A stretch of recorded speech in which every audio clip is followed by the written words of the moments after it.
또 생활인구, 지금 생활인구와 지방소멸 지수 평가하는데 중요한 지표로 사용이 되려고 하고 있는데요.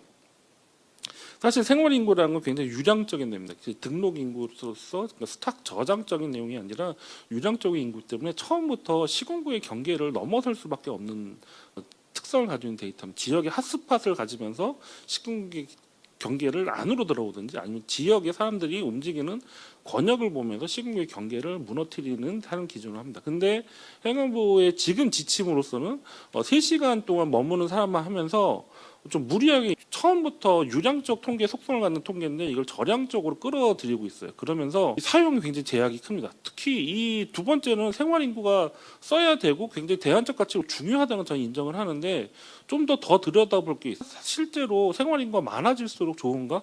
굉장히 유명한 수산물 시장이 있는 지역인데 거기서 장사하시는 분들은 다 그 동네 지역 분들이 아니세요. 그래서 심지어 이 장사하시는 분들은 지역에 무슨 축제하는 걸 싫어하세요. 협조도 잘 안 하고요. 근데 우리의 전제는 생활인구가 많아지면은 이 지역에 도움이 될 거라는데 실제로 관광객들이 많아져가지고 이분들이 그 지역에 숙박을 하지 않거든요. 야간에 관광거리가 없는 데는 사람들이 자지는 않습니다. 그러니까 생활인구가 많아진다고 해서 지역의 소득이라든가 고용 유발 효과가 의외로 크지 않을 수도 있어요. 그리고 오히려 집값을 올리거나 교통 생활이 나빠지면 생활에 실제 주민의 삶에는 부정적인 미치는 사례도 있다고 볼 수 있습니다. 뿐만 아니라 이 인구를 어떻게 사용해, 이 인구가 과연 지역에 도움이 되는가? 아니면 뭐 평창에 겨울에 오시는 분과 보령에 여름에 오시는 분들을 같은 선으로 만들 수 있을까? 이런 식으로 따지면 이 숫자를 1년 단위로 좀 길게 뽑을 수밖에 없어요. 특히 주말과 주중을 다 뽑아야 되고요.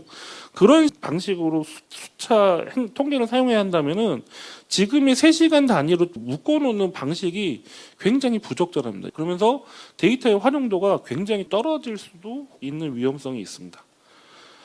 또 문제 중에 하나가 생활인구가 너무 비싸요. 이 데이터를 시군구에서 사용하기 인구가 3만도 안 되는 작은 시군구에서 예산도 별로 없는데 이게 한 1억 합니다. 근데 1억짜리 데이터를 그렇게 투시로 뽑아서 분석하기가 되게 힘듭니다. 그런 상태에서 이거를 사용할 수 있는가? 지자체에서 사용할 수 있는가?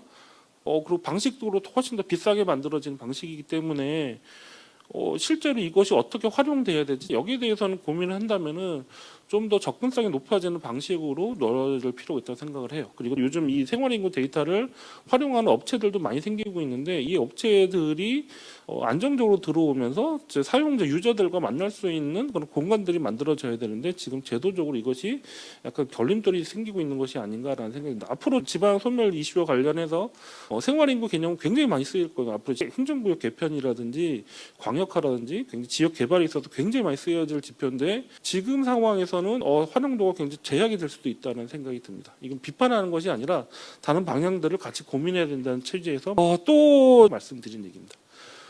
예, 제가 알기로는 통계 민주화라는 개념은 원래 있는 개념이고요. 하나는 데이터의 접근성이 확장돼야 되고요. 데이터를 많이 공개하는 것도 중요하지만은 이 데이터에 접근할 수 있는 방향이 되게 중요한 것 같아요. 생활인구화 개념에서는 너무 데이터 값이 비싸니까 지자체가 운영 접근하기 자꾸 힘들어지는 거죠.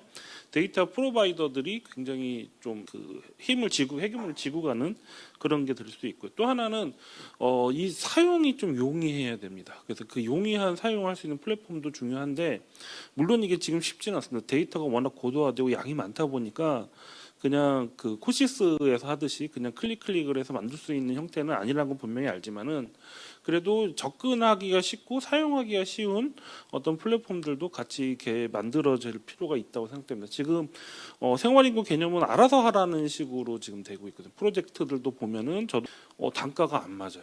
그렇게 왜냐면 이 지역에서는 지자체에서는 보통 인구 정책하면 3천만 원, 5천만 원짜리인데 제가 직거래 SK나 KT랑 직거래를 하면 뭐 1억을 부르니까 그래서 중간에 있는 업체들이 많이 생기고 기회이기도 하지만은 어쨌든 접근이 용이하지가 않다. 그리고 사용하기도 힘들다. 그리고 더 지금 행정적 규제라든가 그런 것이 사용을 더 어렵게 만드는 측면도 분명히 있는 것 같아요. 그래서 방문론적 개발도 같이 돼야 될 필요가 있다고 생각되고요. 세 번째는 통계 교육이 좀 같이 있어줘야 됩니다. 지금은 프로그래밍을 할 줄 아는 사람들이 프로그램 개발자들이 데이터를 사용해서 쓰는 것 이것이 지금 데이터의 유통 구조거든요. 사실상.